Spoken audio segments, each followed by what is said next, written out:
Throughout the year, we will be asking and answering questions about various Ohio State teams, the players, and anything else on our collective minds of varying degrees of importance. If you have a question that you would like to ask, you can tweet us at landgrant33, or if you need more than 280 characters, send an email here.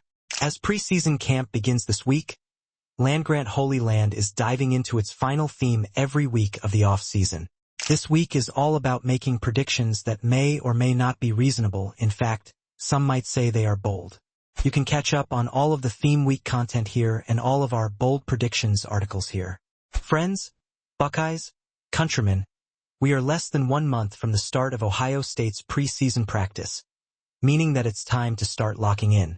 With just weeks remaining until Ryan Day gets his crew back on the field for fall camp, we need to be thinking about what this season could possibly bring. So, in this week's fan survey, we want to know what bold prediction you think is actually possible this season. Of course, you could make a bold prediction and say that Ohio State is going to go undefeated and win every game 100-0, but even the most ardent of Buckeye fans know that's just barely on this side of impossible. So, take a look at the options below, then vote in the survey at the bottom of the article.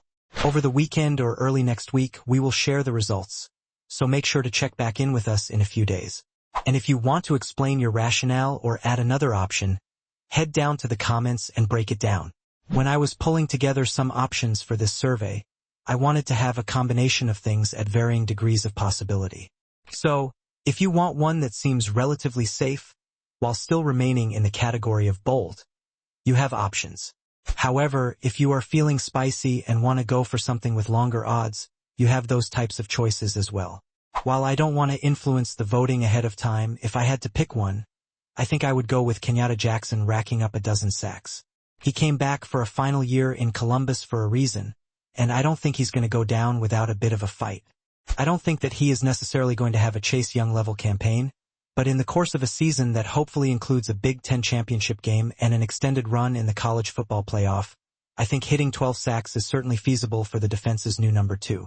Throughout the year, we ask questions of the most plugged-in Ohio State fans and fans across the country. Sign up here to participate in the weekly emailed surveys.